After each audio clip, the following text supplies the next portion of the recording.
How's it going, everyone? Wait a little bit for some people to join, and we'll jump into the topics today. So, Jonathan, what recap for the week? What did you hit spend goals? Did you buy some good inventory? I know there's some sales happening today, at least Leap Day. There's some good sales. Did you spend a lot? Did you focus on spending, or did you do other things? It's funny. I'm really big on, I think a spend goal logically makes a lot of sense. And I've kind of got to a point that it's just like, uh, I don't focus on it and it typically kind of falls into place. But something just recently, it's funny. It's like, I really want to get back to that because I find that I'm a little bit short of where I could be.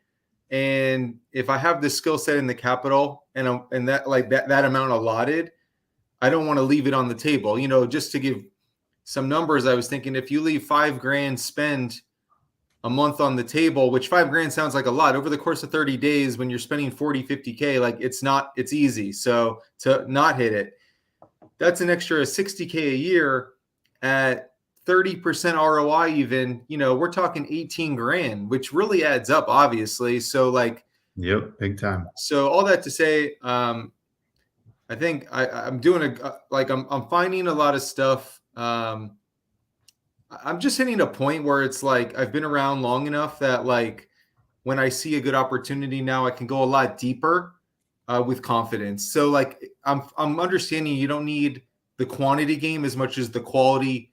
I shouldn't say quantity game.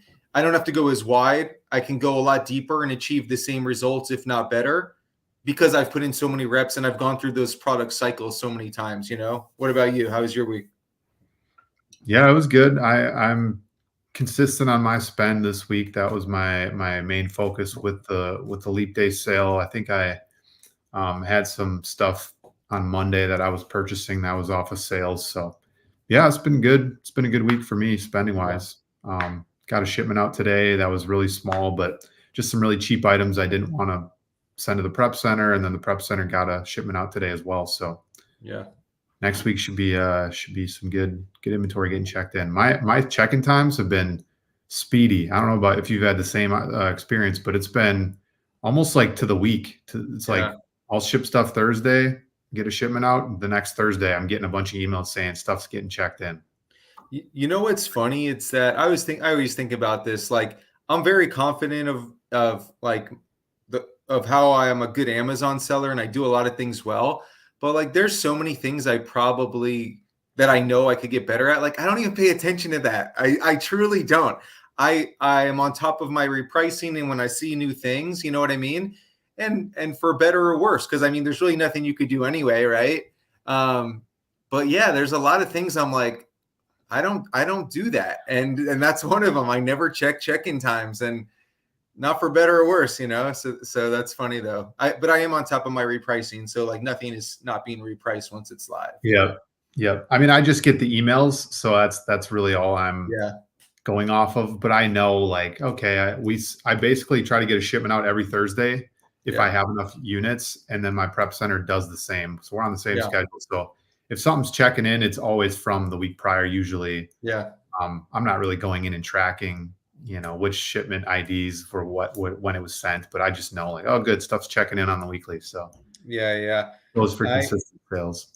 Yeah, no, speaking of I'm such an advocate. We've talked about I think for a lot of people, it pays to prep and pack yourself. A lot of items, like you mentioned, cheap, you want to get out quick, different reasons. I've really been leaning into utilizing my mom, who's one of my preppers in Florida. And I have a new prep center that I've been really enjoying. And I'm trying to, unless I absolutely no doubt or makes sense to send to me because it's maybe really time sensitive. I've even overnighted something to my prep center and been like, I'll pay the extra $10 and have them knock it out, then me do it. And I will say for the first time, I see the benefits of outsourcing more prep. You know what I mean? I had to do I still did a box this week, and I was like, it was mainly all these returns I had to go through. And I'm just like, I'd rather be sourcing or doing something else, But so I'm Yep. definitely transitioning, but I'm 4 years in finally, right? It's not like I rushed it. So Definitely. yeah. Miguel, thanks for watching from Puerto Rico. That's exciting. Is Puerto Rico Eastern Standard? I think it is. Or maybe it's, Yeah, I don't know. I think it is. Miguel says, my shipments to IND4 are receiving super slow. I think IND4, not AST. Gotcha. IND4, I think in the past I've had semi-slower check-in times from there, but I think they are taking like shoes and maybe some bulkier items, if I'm not mistaken. So that could be it. Or maybe that's like a hub for FC transfer. Like it's kind of centrally Yeah. located. That's the place where everything goes and then gets dispersed from there. So that could be it too. Armand, thanks for joining. Well, we're enough into this to, I guess, announce the topic. So this week, the goal is to talk about the keels regating. We're going to maybe, I know we talked about that with Clinique, one of our first episodes, but it doesn't hurt to revisit that kind of stuff because we're going to see that probably more and more in certain beauty brands, especially under the L'Oreal umbrella. So, it's good to talk about and understand like how we can not let that affect the business, especially if you were selling a lot of keels. I've sold plenty in the past, so we'll definitely talk about how we can pivot, what our thoughts are on that, and how we're not going to let it affect our bottom line on the business. And then we'll get into some AI talk, how AI might benefit the Amazon space, or if we're even using AI currently. And then if you guys at any point have any questions just in general about Amazon, selling on Amazon, Jonathan and I both have been selling for over 3 years, 4 years, you said. So, we can answer basically any questions you might have, beginner or intermediate questions. So with that, I guess we can jump in. You can start with whatever you want, Jonathan. But again, if you Yeah. guys have questions, drop them below. We'll answer them as we go.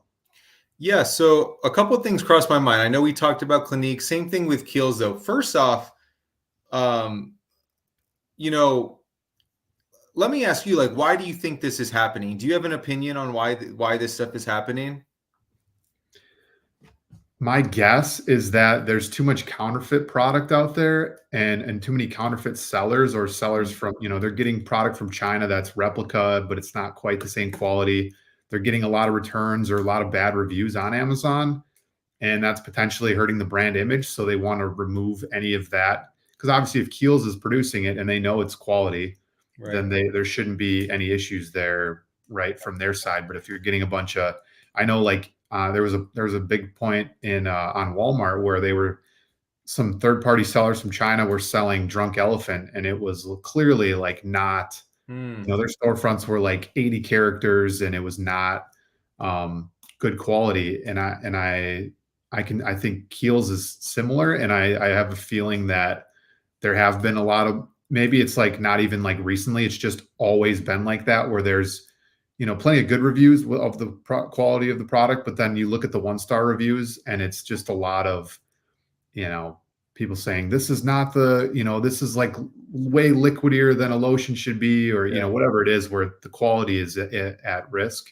Yeah. So they probably want to clean that up. And I'm curious to know, like, so on these brands that resellers buy a lot of, like, they're probably getting, I'd like to know what chunk of their revenue from their own websites and stuff is from, third party, like, resellers buying their product and then reselling it. Because I mean, you think about it, like, you're buying like a Clinique or a Kiehl's, and maybe you're going one, two, $3,000 deep when sales are happening. I mean, they're getting a lot of revenue from probably a lot of sellers. So Yeah.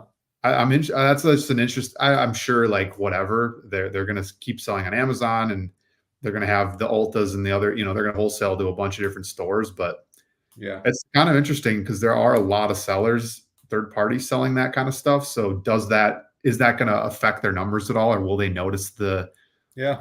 now the drop off in all of the third party sellers buying bulk stuff? Because That's most true. people are buying $20 worth of stuff, 50. I mean, we're buying Yeah. 500, 600, $800,000. So Yeah. Yeah. interesting there. What are your thoughts on like why they're doing that with Keels? Yeah. Honestly, your guess is as good as mine. That makes sense, everything you're saying. Um, all I can think of is, like, I think of maybe the brand wants to protect their brand, like, if people are receiving Kiehl's product and it's not authentic, for instance, well, then people associate a shitty product with Kiehl's, for instance, right? So I don't know if it's as much as, I mean, I'm sure Amazon, like you said, I'm sure it's a combination of things.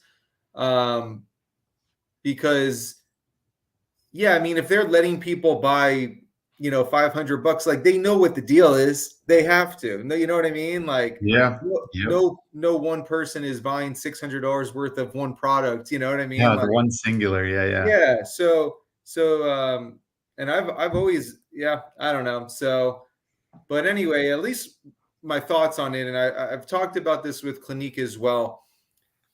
Uh, and I'll kind of go two directions here. For one, it's interesting because something that I'm really bullish on is becoming an expert in certain brands or giving yourself a competitive advantage. Like, I think some people would be surprised, but I mean, I probably at any given time have, I don't know, 20, 30 different brands that I'm selling. But I would say that 5 brands make up 80% of my catalog at any given time. And when you're first starting off, I think it's really important to just test everything, right? But like for me, once I got a taste of a couple brands I was having repeated success with, I would become an expert in it. I mean, like on one site, I'd literally manually source every single product, every variation, become an expert in this beauty brand, right? And then 3 years later, or 2 years later, now with that brand, like I know every item that's on its way to being discontinued. I can tell when this product's heading out of stock, which color of blush is like, more in Yeah. Fast demand. And selling like, variation. Yeah. Yeah. it's such a competitive advantage, not just on the brand products, but the sites that carry them. Some only carry certain sizes, and some have deals. So like, there's such an advantage. But on the flip side, if you put too much into that, like Keels, it can go away tomorrow. But then, contrarily, the thing I would say to this is everyone is like, I think the value in becoming an expert is something I will never stop doing, but I will always make time and save room to find new products, new brands, new ideas, because I also know this could happen at any given time. And I will say, if you are good at sourcing and you have the skill set to become an expert in one brand, you have the skill set to be an expert in any brand. It just has to maybe take time and stuff. And so, like, I think there's a fine line of becoming an expert, but always making sure you're introducing, again, new products, categories, sites. I always try to make time in my day. And it's one of the reasons I still like to check out leads list, is because not because think they're going to make me rich, but they're vetted sites and brands and categories, which can steer me in a different direction. So that's kind of my initial thought on like just, my approach to like how married to a brand you should be. Yep. And to kind of dive into that a little further, the part about being an expert in a couple brands, that there's really, again, if you're not making that your entire catalog, like there's plenty of storefronts out there that sell Nike and Stanley's, right? You've seen those storefronts. Not that I think anything's going to happen to Nike or Stanley's, but that's just not, to me, it's not super sustainable business practice. Like you can be an expert in certain brands. So then when you do see the sales, right, you know exactly which products to look at, like last time this chart show, we were at this seller count, like I know I can find this profitably, whatever it is. But I think becoming an expert in a couple different brands is only going to help you when you do introduce new brands to the catalog, because you're just, it's more like becoming an expert in the brand is showing you, yeah, which websites are running sales and everything, but also helps you understand like the sales history of that specific product, right? You're seeing like, okay, I know this product I've sold, 50 of these in the past. Now the price kind of tanked a little bit because a bunch of sellers jumped on the listing. I sold my stock out. And then, a lot of people, when that happens, especially newer sellers, they just forget about that product. They say, okay, it tanked on me. I'm never looking at this again. not realizing that once the sellers drop off, that price will probably creep back up. Like maybe it will take 3 to 6 months, but it will happen again. So if you are able to understand that, recognize that, and that's, I mean, it's only going to help you.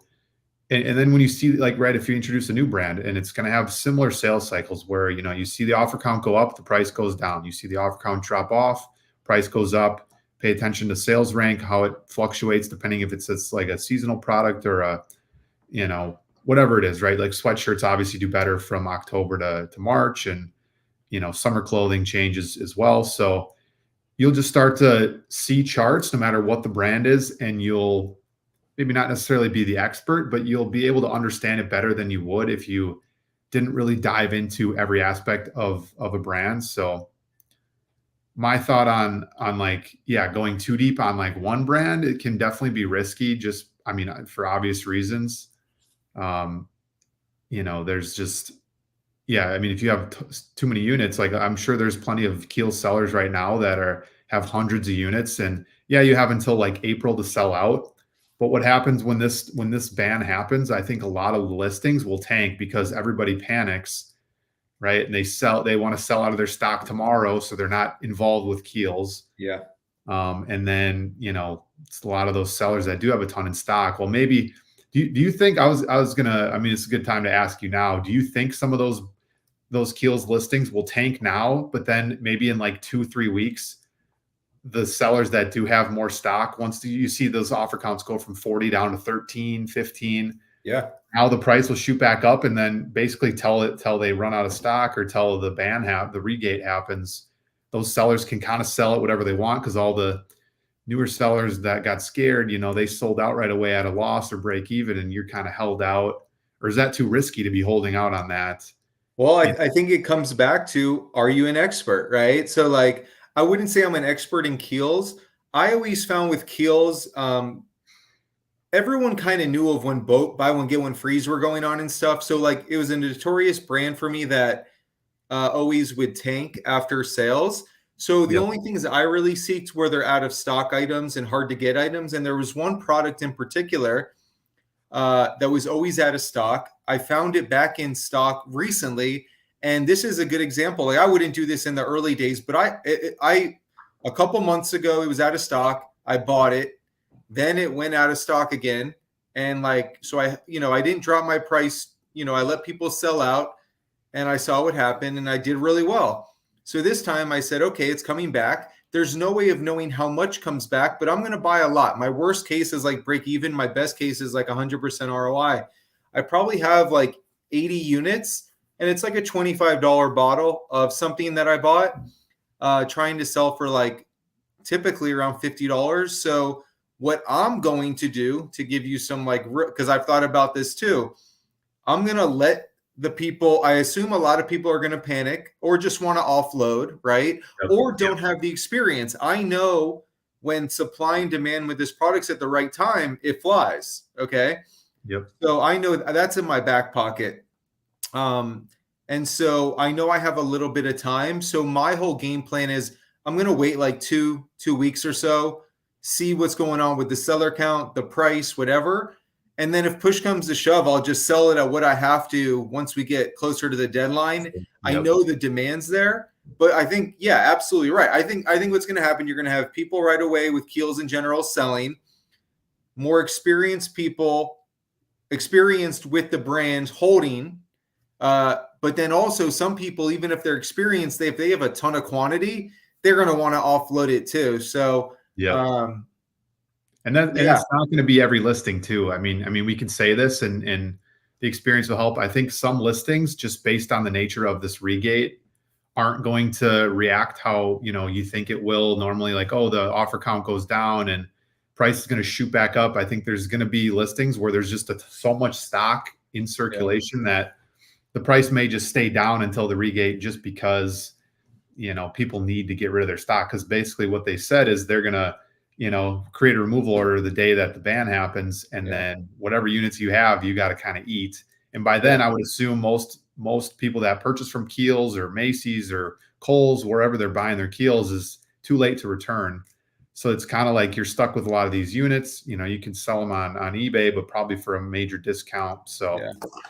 Uh, Something I'd like to know would be pretty ballsy is like if someone's willing to wait it out and saying Amazon's not going to create a removal order right that day, so maybe they're giving themselves like a week cushion, you know what I mean, or something like that.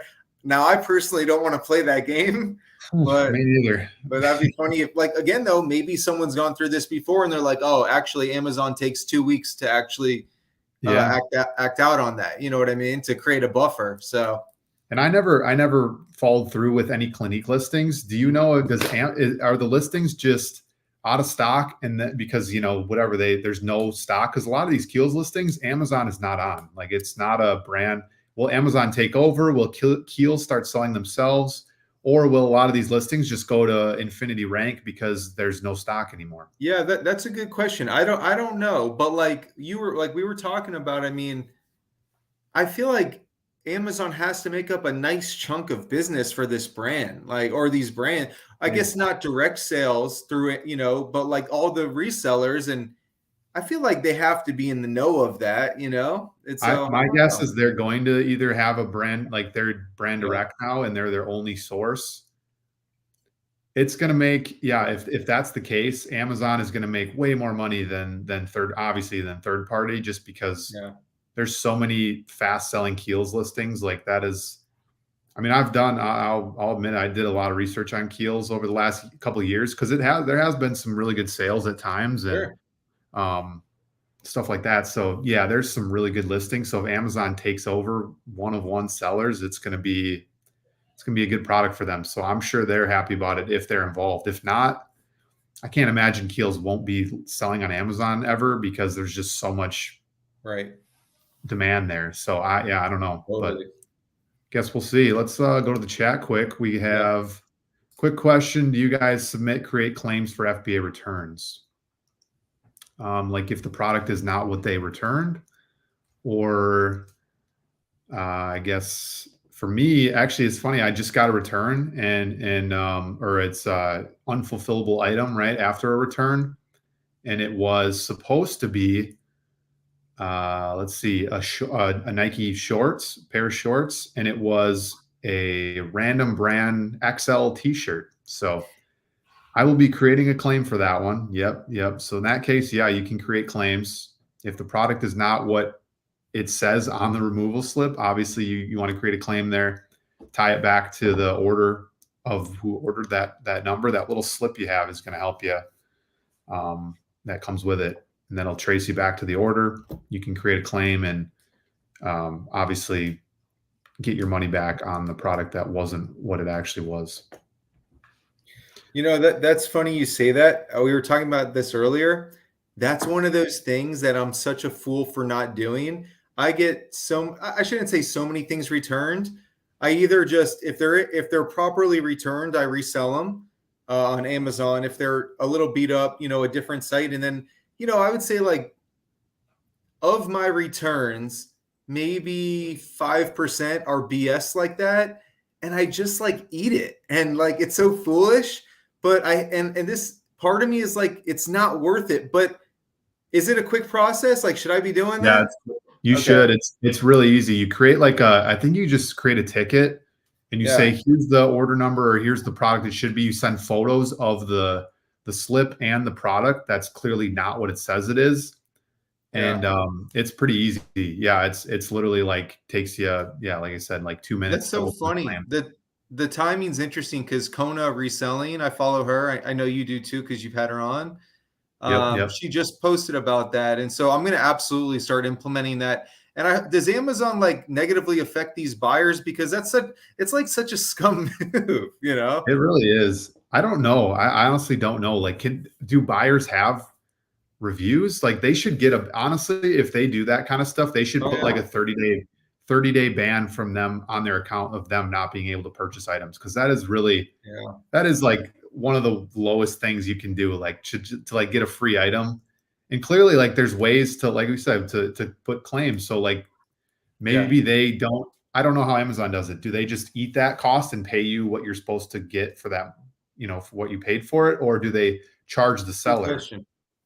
or the buyer, I mean. I bet they just eat it. If I had to guess, you know what I mean? Probably. Like, It's just too many but extra steps to have to reach back out to the buyer, yeah, all that stuff. But Armand says 650 yeah. bucks back after doing it. So yeah, I think it's if you have enough of them, I mean, it's just do you I'm gonna keep those start little doing like that. return slips? Do you keep those little return slips? I don't. That's Yeah, the only thing is like when you get a product back, and if you just have it sitting there and it's obviously not the product, makes it 10 times harder to like try to pin it back to like what the original item was supposed to be. But if you have the little yeah. slip, it makes it real easy. Okay. Let's Stephanie, thanks for joining. Hey guys, good to see you here. Miguel, quick blast on the kills things. A lot of bad kills listings, pictures and descriptions.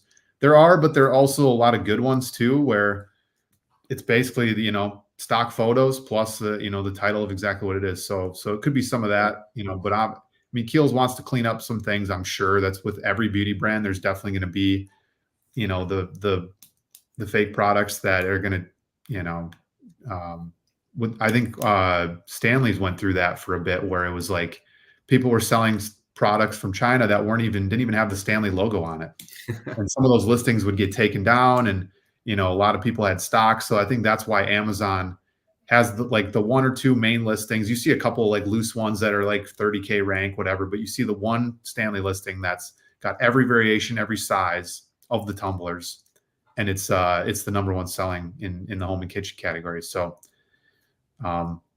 yeah, I don't think Keels is doing something like that, but like I said, there's they're probably trying to eliminate some of the bad odds and ends of the brand. So Yeah. what is an average monthly sales online arbitrage with 20K capital? It all depends a little bit, but if I had to just give out a general number, 2x your spend. Yep, that's what I was So going to say. On 40K. average, can be more, can be less, but if you're spending 20K on inventory, you hope to at least see 40K in revenue. Right. Jonathan, are you having any problems with Inventory Lab since 3 Colts took over? Nope. It's been par for the course for me thus far. Knock on wood. They did have an issue with it was some like bug that popped up, and it was, I guess, giving error messages when you try to add products to your shipment. But I did my shipment today. I didn't have any issues, but I know there has been some issues. We could see some bugs with the transfer. I think it like I said, the 3 Colts thing just happened like within the last 2 weeks, I think. So I'm sure there's going to be, some merger that's going to have to transfer, some parts of the software. So we might see some bugs here and there, but hopefully the 3 Colts team has some top dog, software guys that'll make sure nothing really happens. So, all right. I think we answered all the questions in the chat. Cool. Maybe we want to talk about AI. Yeah. So, last week we saw somebody made a comment and just kind of suggesting AI as a topic. And, I can read. Let me read the question quick, just so awesome. they get the full gist. It's a pretty good question here. Yeah. Is what does the future landscape look like for resellers as AI becomes more prominent within the tech world? I understand repricers are already incorporating it into their platforms, but what about sourcing? I imagine AI could be more efficient and could replace or at least augment some grinding process.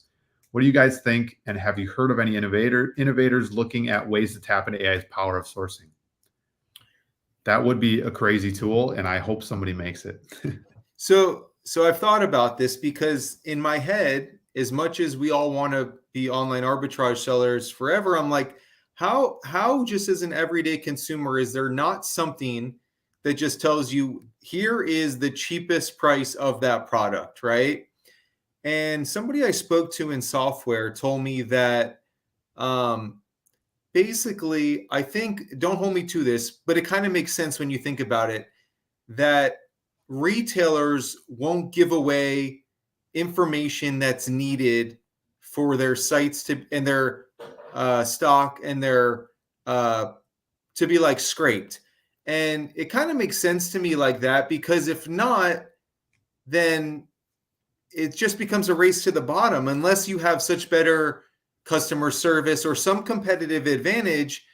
You know what I mean? So like on one end, maybe it's wishful thinking. I don't think that there'll ever be a day because of that it's just, you're able to have the information to say, here's the one place where you can get it the cheapest of all of them in the world, which seems like we should be able to do that if you think about it. And I say we loosely, not me, but like Yeah. the information out there. I will say this, that aside, I think there's going to be a lot of tools that can make an OA seller life better. And like any tool that's AI or not, tactical arbitrage, seller amp, whatever, if you know how to use something appropriately, you can gain a competitive advantage. But I think the tool just in of itself will never be enough. It's as long as OA is a thing, I think that there's going to be a human element. I'll say something I recently dabbled with. It's called Visual Ping. I don't know if it's .io or whatever. And I just did it's free. I basically what you can do is I took like a screenshot. It takes like a screenshot capture of a site. Like for instance, I can go to a site that says out of stock, capture that, and then it'll notify me when that image changes. Okay. So maybe it changed because it went from out of stock to in stock. So now I can be notified first on something that's out of stock. So like that's a tool I have to figure out a little bit, but that's like a good example of like instead of me normally having to click on go to the site manually to look at is this item back in stock or getting, because by the way, I sign up for email notifications all the time when something's back in stock. I might get it like 1% of the time. So that's another way of doing that. But yeah, I think there's going to be a lot of handy dandy tools out there, but I do think that for the reason I originally mentioned, or another reason, again, I don't see there being marketplace if it's just here's the one-stop shop for your best price. You know what I mean?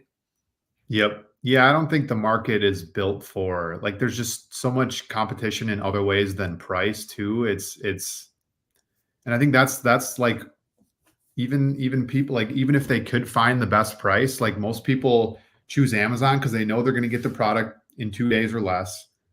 They know the customer service and the returns are very easy to deal with and it's amazing. So maybe they are willing to pay, $30 for something here when, there's a one-time site-wide sale on Nike where they could get it cheaper, but it might take 8, 9 days to get it. Like some Sure. people, I mean, there's just a pretty high demand for that, Yes. what's the word, whatever, ease of purchase and that. So yeah, as for like a sourcing tool specifically related to the question was asked, I think there's just so much that goes into that because you got to think like what would the tool, what would the tool be of like how would you use the tool, right? It would be maybe something like, hey, look for, Kiehl's products that are on Amazon and then find them cheaper for me on retail websites. And then it's like, okay, well, there are so many websites that have the product. How does it understand which websites are fake or scams? And how does it understand the good websites, right? And then you got to think there's sales happening for certain products. Are they incorporating like gift cards to get your percentage down? Are they incorporating, maybe an extra right? Sometimes if you get rewards, you spend money at Ulta, right? If you spend enough money at Ulta, you get rewards dollars. Like, how do you incorporate that? Like, are there all these metrics you have to input? Kind of like ChatGPT, right? Like where you have to like type in stuff to get your response. But the more specific you are, the better your response you get. Like, do you have to put in all these metrics to even get the right products in front of you? And then you have to determine, it's kind of like a more advanced, to me, it's like a more advanced version of tactical arbitrage if there were to be something. But again, tactical arbitrage is very limited and it only uses like now data. It doesn't, it's like, okay, it's finding this product. Okay, well, this product here, when you add a 20% discount is cheaper. And then you find the direct listing on Amazon and you can say, oh, it's got to be under 200K rank. Like I get that, but I just feel like that tool is so advanced.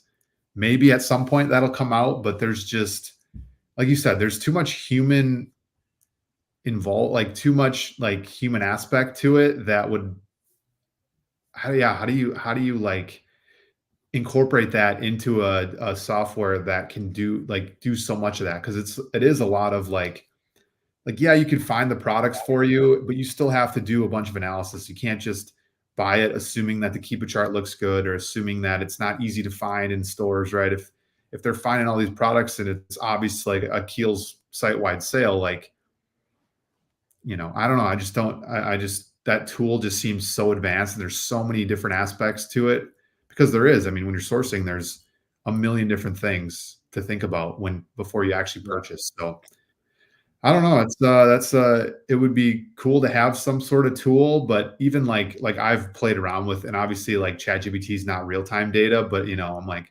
find products on Wal or cheaper on Walmart that have a direct match on Amazon, right? Like they can't do that, but like that would at least give you like maybe a list of products, and then you'd still have to go through and determine if the rank is good and how many sellers are on those listings. Like maybe that intermediate tool is there, but that's kind of what tactical arbitrage does. It's just maybe like less steps to get the products list. I don't know. I It's a think lot. I think definitely I think there's things that we can't even fathom that will be out there. I really do. But also there's so much more to a winning product than it being less expensive. If Yep. you're buying something less expensive at a horrible time, it doesn't matter, right? And if you pay a higher price for something, not necessarily, or just retail price for something, but you know that it's the right time because you know how to read Keepa, you know, I so for those reasons, like I'm sure there will be tools that, if used properly, can benefit. Like I'm sure. I'm thinking it's going to be anything is going to have AI versions of it, right? Yep. Um, but there's just so much more to it than just finding the lowest price or even discrepancy of, hey, find me it lower than. There's a lot of things lower than Amazon, but you have to factor in shipping and your fees and all of that stuff. And again, supply and demand. It's not just finding the cheapest products, it's finding the right products at the right price at the right time, amongst other things. How much stock does your competition have? But I'll say this, both topics, AI and with Keel's closing. I mean, like, I really enjoy Amazon and I think it's an amazing opportunity. I mean, I put in work every day, but like I probably average 3 hours of sourcing 5 or 6 days a week at this point. And if that's all I did, like I could live a simple life and like literally do it off of Amazon, right? And be fine. But I share all that to say it's always a reminder that, like, you don't know the future. And like, for me personally, I don't have long term, like, lifetime vision of Amazon. I'm going to ride it until the wheels fall off. Technology is changing. I'm going to go hard and, as long as I can. But I'm not going to be shocked if a day comes 5 years from now, and that's 5, 10 years from now, might be realistic, that say, hey, that was an awesome run, and that's it. You know what I mean? Yep. I don't get caught up in that, but I think these are just two good reminders of, like, that day may come. So like, maybe once you get to a point, take some of your earnings and don't just reinvest it into Amazon. Maybe some. I always use a rental property as an example because it's an appreciating asset. But yeah, I mean, whatever works for you. But ultimately, we're on somewhat of borrowed time. Yep. Yeah. I mean, Amazon can pull any of your favorite brands at any point without really any warning, and you're just going to have to live with it. And it's always been like that with Amazon. You kind of have to just roll with the punches whenever they happen. I mean, they're on, I think tomorrow they're releasing the new fee structure on sending to different warehouses, which is really annoying. But again, for me, it because of the quantities I'm purchasing, probably makes more sense to just send it all to one warehouse. Maybe two, I think they have options for single warehouse, 2 to 3 warehouses, and then over 4 or more. And I had for my shipment today, I only sent out like maybe 75 units. It was a small one, but when I on Inventory Lab, I went in and I selected, or I wanted it to create the shipment for me, and it had 7 different warehouses Mm. to send to, and 2 of the shipments of 2 of the 7 had 1 unit in it.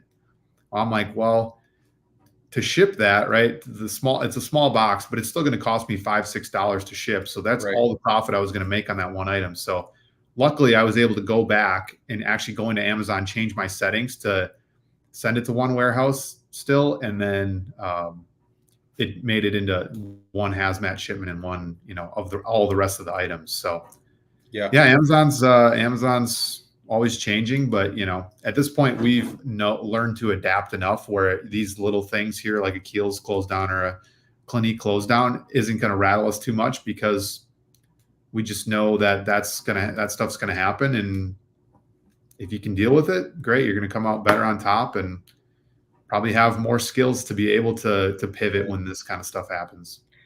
Yeah, and by the way, you just touched on something. Since you mentioned it, I want to bring it up. One tip for anyone that does inventory lab: always have the setting that it goes to multiple destinations. You can create a shipment like you just did, see where it breaks it up in inventory lab, and if it's too many breakups, like you just mentioned, you can decline the shipment, Yep. go to Amazon, then change it to one warehouse, and then And it'll update quick enough, reprocess yeah, it. where you can. So Yep. never commit to it ahead of time. And then, like you said, 7 shipments. So that's 6 extra because you could have put them all in one box, Yeah, right? it wasn't a ton of units. So now you're talking $30, $40 plus supplies and just like the annoyance. So at that time, it's just like, well, you're damned one. You might as well just make your life easy, even if it's a little more expensive, in my opinion, and just put it all in one box. Like Yep. I just think that's easier. And by the way, even if they split them up, I don't think it guarantees that it's going to end up in that warehouse and stay in that warehouse. You know what I mean? Yeah, could still hit FC transfer, whether it goes all to one or goes to 3 or 4 different ones. So Yeah. I didn't honestly, I didn't know that you could change it and then it would update an inventory lab fast enough for you to like not have to go through with the shipment. Yeah. Because I It's was like like, instant. It's like yeah, instant. it's really Yeah. nice. I was like really bummed because I'm like, dang, I got to send 2 boxes with one item in there, and Yeah. it's going to 2 different warehouses. What a waste, right? It's wasting my time prepping the box. It's wasting my time putting the label on. It's wasting my supplies finding boxes, right? Right. And then I just have to carry more boxes into the post office. All these little things that are messing with the efficiency of Yeah. how much time I'm using. But Totally. yeah, that's a good idea. Start with multiple, right? Because maybe that same 75 shipment on a different day or whatever it is, different items, Yeah. only going to 2 different warehouses and they have 2 boxes, right? Then it's like, okay, well, I'm going to save the extra fee that it takes to ship it to one warehouse when it's already going to be only a couple. Right. So, and I think depending on, I don't know if it's a specific unit count. I've heard 18 units, and they'll usually go to the same warehouse. So if you are shipping, larger quantities of products, that might help you as well. But Yeah.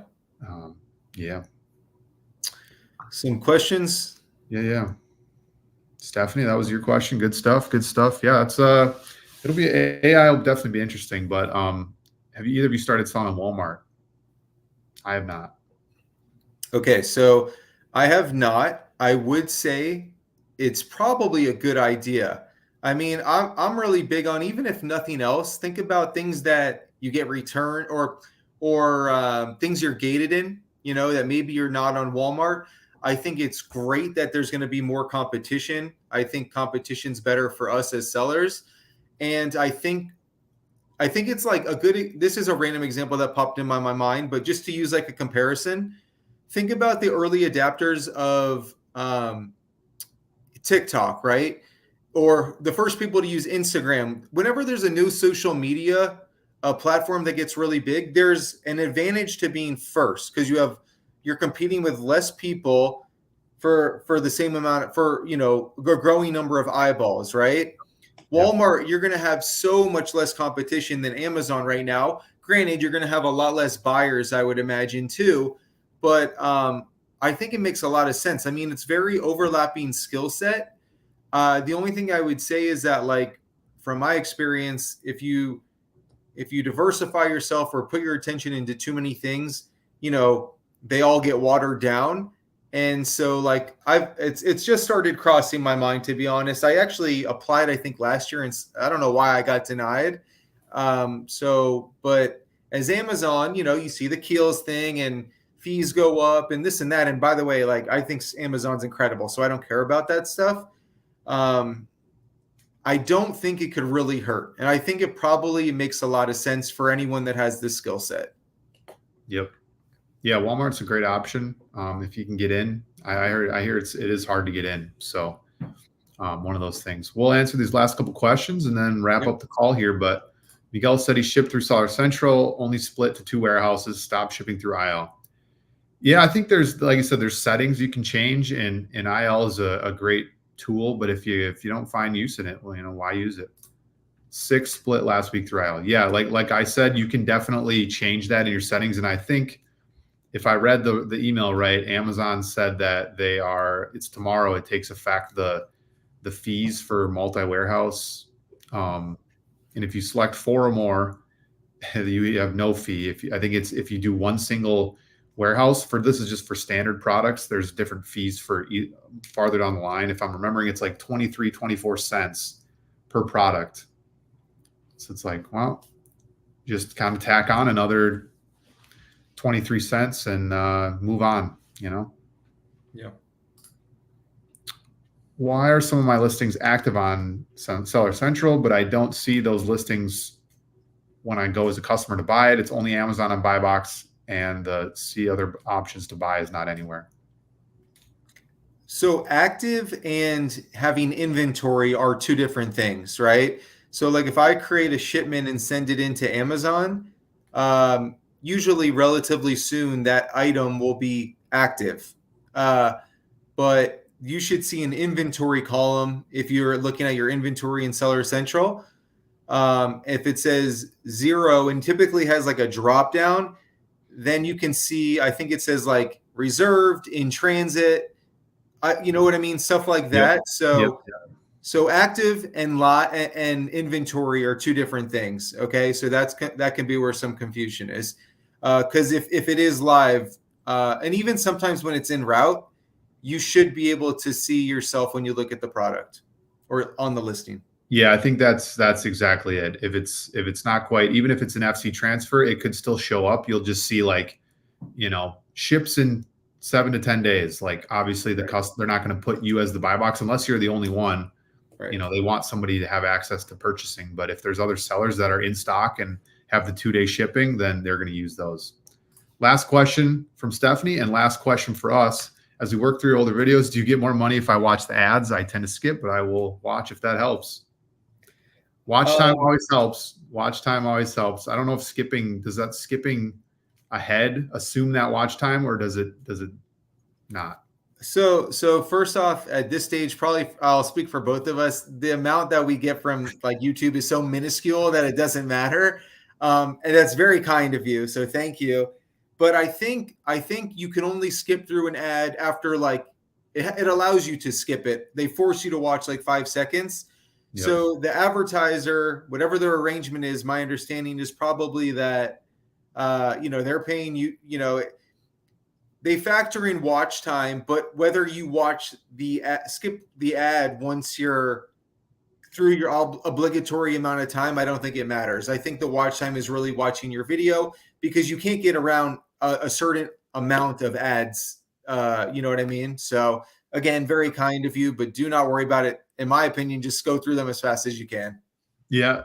Just get the content out of it. We'll deal with the watch time in another time. But Yep. All right. Well, great list of questions from the chat today. It was a fun discussion on AI and the Keels banning. I think like I said, if like we both said, if the Keels regate is affecting your business a bunch, then I think the next step is for you to work on diversifying, really understand as many different brands as you can, right? Maybe you still have a couple favorites that you're really good at and you understand the listings and the sales cycles, but don't put all your eggs in one basket, because chances are, if something happens, you're going to get burned the worst. If you're diversified, you buy a bunch of different products, you have a couple brands you go a little deeper on, but mostly you're buying, a larger set of products, you're going to be better off when this type of stuff happens. So. Yeah, no, I agree. And also I just want to say that like, I think opportunities like this are, it's easy to hear people moan and groan and like say Amazon's this, Amazon's that. Like as somebody who has come from, I've had a corporate job, I have a business outside of this. There's nothing in the world where you can start for $500, have access to 100 bazillion active sellers, have access to their trucks, their brand, their, you know what I mean? Like this is, we have it good. Like there's thousands of other brands out there. Don't let outside noise affect you. There's still so much opportunity out there. You know, one step back, two step forwards if necessary. And if it doesn't directly affect you, let it just sit in your mind. It could one day. So, like I said earlier, always allow a portion of your sourcing to be for new things to come across your plate. Exactly. All right, that's a nice little chat to end on here. But if you guys don't already, go subscribe to both, mine and Jonathan's channel, AC Flips, Duke Does Amazon. Follow us on Instagram, DM us on Instagram, or I guess comment on this video if you have topics for next week. We've basically been making this a weekly live here on Thursday nights, so tune in if you guys are around. But anyways, we appreciate all of you for watching us and sticking with us, those people through the entire live, and we'll see you next week. Yep. Have a good night, guys.